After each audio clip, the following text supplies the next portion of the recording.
নমস্কার বন্ধুরা, আশা করি তোমরা সবাই ভালো আছো। প্রতিদিনের মতো আমি আবারও চলে এসেছি। আজ আমি রান্না করে দেখাবো শোল মাছের তেল ঝাল আর শুক্তো। এই শোল মাছ দুটো আমি নিয়েছি, মানে এতটাই ছটপট করছে আমার হাতে ধরতে পারি না, যে রেখেছি নিচে। এইবার আমি তোমাদের এই মাছটা বনিয়ে দেখাবো।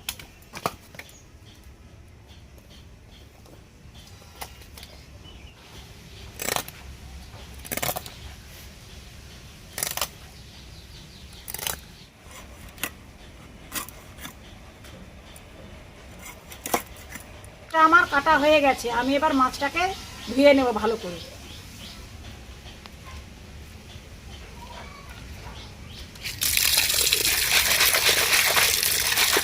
আমার কিন্তু মাছটা ধোয়া হয়ে গেছে। এবার মাছের মধ্যে আমি কি কি মাখাচ্ছি সেগুলো তোমরা দেখতে থাকো।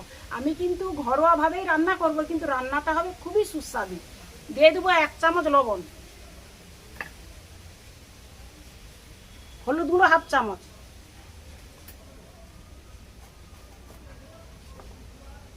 কাশ্মীরি লঙ্কার গুঁড়ো দিয়ে দেবো 1/2 চামচ। এটা দিচ্ছি, এটা ঝাল লাগবে না, এটা কিন্তু মাছটা ভাজার পর বেশ লাল টকটকের কালার হবে।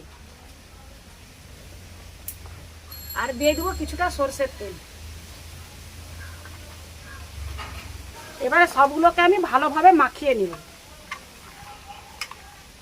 আমার মাছে নুন হলুদ মাখানো হয়ে গেছে, আমি এটা আবার ঢেকে রেখে দেবো।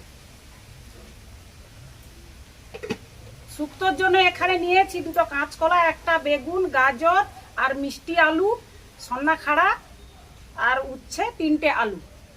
এইগুলো দিয়ে আমি শুক্তা বানাবো। আর শুক্তাটাই সেই একই রকম আমি ভাবে ঘরোয়া পদ্ধতিতেই রান্না করব, কিন্তু খাওয়ান বাড়িকেও হার মানিয়ে দেবে। এইভাবে তোমরা যদি বাড়িতে বানাও খুব ভালো লাগবে। এইগুলো আমি কেটে নেব এবারে।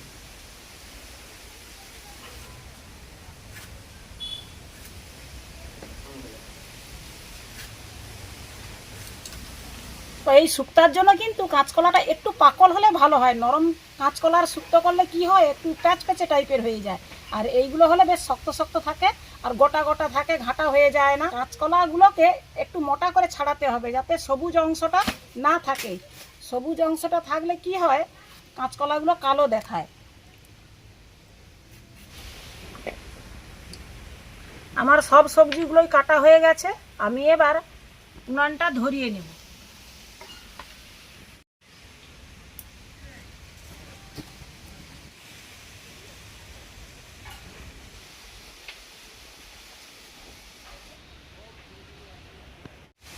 উনানটা আমার ধরে গেছে, আমি এবার কড়াটা বসিয়ে দেব। প্রথমেই আমি শুকনো কড়ায় কিছু মশলা ভেজে নেব।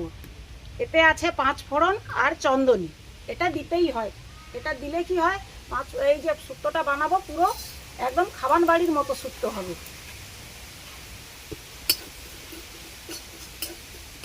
এবারে আমি কিছু বড়ি নিয়েছি, বড়িটা ভেজে নেব।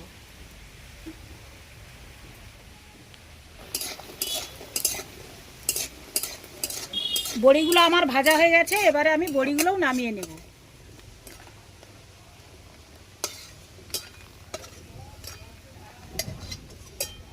শুক্তোর জন্য আমি মশলাগুলো করে নেব এবারে। ভাজা মশলাটা আমি গুঁড়ো করে নেব।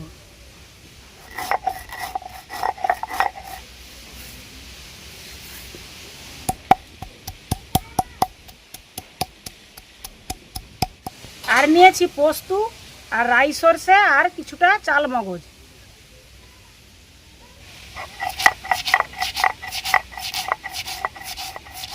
কাঁচকলা, আলু, বেগুন সমস্ত নুন হলুদ আমি মাখিয়ে দেব।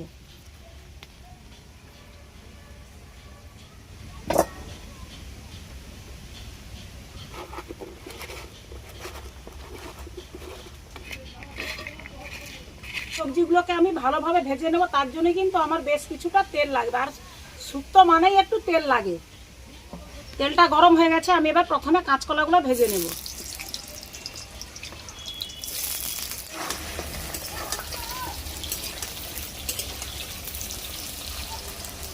আজ বাইরে ভীষণ বাতাস, এই বাতাসের জন্য আমার উনানটাও আমাকে খুব বিরক্ত করাচ্ছে। ধোঁয়া শুধু চারপাশেই ঘুরে বেড়াচ্ছে একদম। সমস্ত সবজিগুলোকে এমনভাবে ভেজে নিতে হবে এখানেই যেন 3 ভাগ সেদ্ধ হয়ে যায়।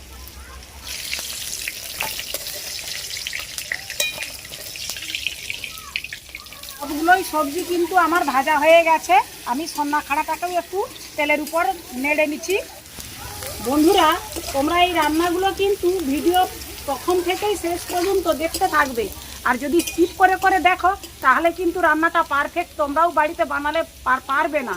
কীভাবে বানাচ্ছি সেগুলো কিন্তু প্রথম থেকে শেষ পর্যন্ত দেখতে হয়, তবেই যে রান্নাগুলো ভালো হয়। আলু আমার ভাজা হয়ে গেছে, আলুগুলোও আমি এবারে তুলে নেব।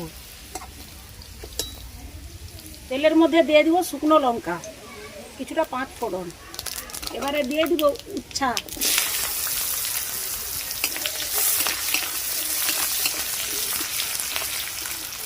উচ্ছাগুলো প্রায় আমার ভাজা হয়ে গেছে। এর মধ্যে এবারে দিয়ে দিব আদা বাটা।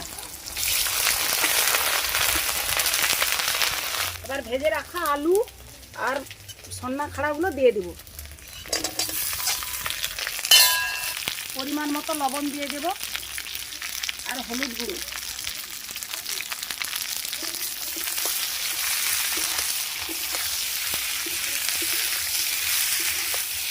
সরষে পোস্ত বাটাটা দিয়ে দিব। এবারে দিয়ে দিব বেশ কিছুটা জল সেদ্ধ হওয়ার জন্য।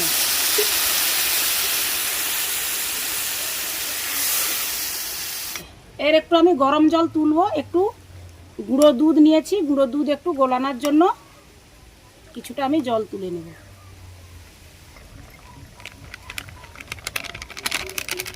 গরুর দুধও দেওয়া যায়, গরুর দুধ তোমরাও চাইলে গরুর দুধও দিয়ে রান্নাটা করতে পারো। এবারে দিয়ে দিব দুধ গুলানোটা। এবারে কাঁচকলা বেগুনগুলো দিয়ে দিব।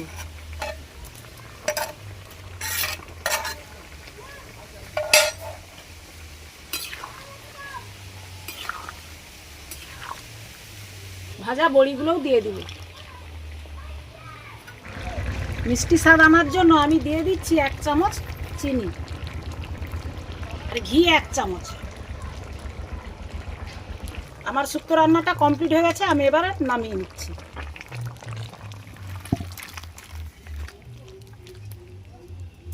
ভেজে রাখা গুঁড়ো মশলাটা এর ওপরে আমি ছড়িয়ে দেব।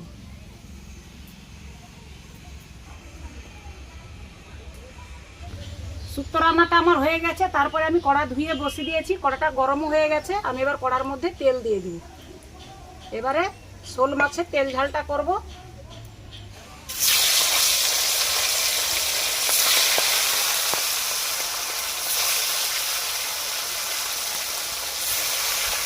মাছটা আমার ভাজা হয়ে গেছে, আমি এবার মাছগুলোকে নামিয়ে নিচ্ছি।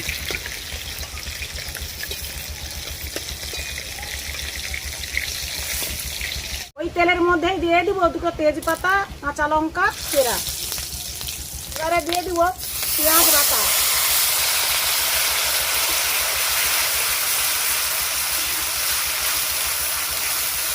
আর দিয়ে দিব আদা রসুন বাটা। আদা রসুন পেঁয়াজটা ভালোভাবে ভাজা হয়ে গেছে। এবারে দিয়ে দিব টমেটো বাটা।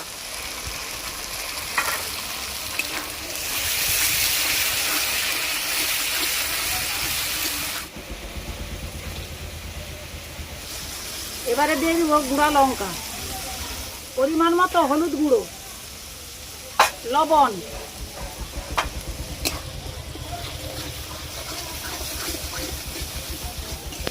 দিয়ে দিব জিরা গুঁড়ো,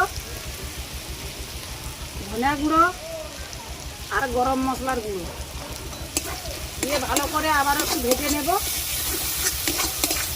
মশলার মধ্যে আমি দিয়ে দেবো কিছুটা টক দই।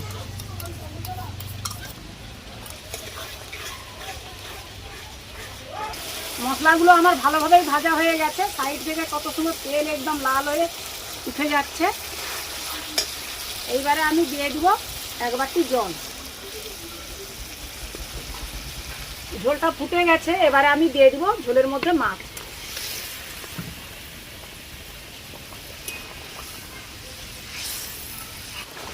মাছের তেল ঝালটা আমার হয়ে গেছে, এবারে আমি নামিয়ে দিব।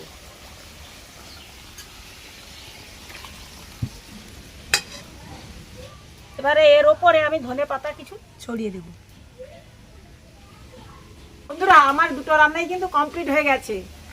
আর এইগুলো আমরা দুপুরেই খাবো, এখনো ভাতের হাঁড়িটা হয়নি, ভাতের হাঁড়ি বসাবো, তো যখন খাওয়া দাওয়া হবে তখন তোমাদের সঙ্গে দেখা হবে। যে বড় কথা,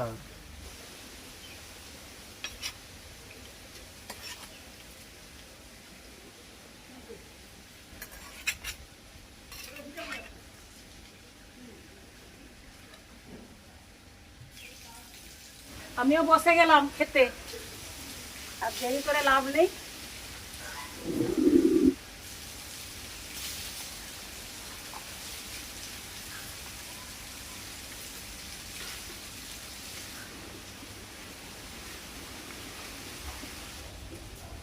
মাছের ঝাল বেশি ঝাল হয়ে গেছে, শুক্তোটা বেশি ভালো লাগছে। মাছ মাংস একটু ঝাল দরকার, মাছ মাংস একটু না ঝাল হলে সেটাও ঠিক ভালো লাগেনি। আমার পরিবারে 3 জন, আমার ছেলে, আমার স্বামী আর আমি। এবার ওরা আগে ভিতরে খেয়ে নিচ্ছে, আর আমরা দুজনই বাকি ছিলাম, আমরা এখানে বাইরে বসে খাচ্ছি। আমাদের তো খাওয়া চলতেই থাকবে। তো আমার রান্না দুটো কিরকম হয়েছে তোমরা অবশ্যই কমেন্ট করে জানাবে, আর পারলে লাইক শেয়ার করে দেবে। তোমরা আমার চ্যানেলে নতুন এসে থাকলে অবশ্যই চ্যানেলটিকে সাবস্ক্রাইব করবে, আর তোমরা ফেসবুক পেজটিকে ফলো করে রাখবে। তো তোমাদের সঙ্গে দেখা হচ্ছে আবারও পরের একটি নতুন ভিডিও নিয়ে। ততক্ষণে তোমরা ভালো থাকো, সুস্থ থাকো, তোমাদের সঙ্গে দেখা হচ্ছে আবার।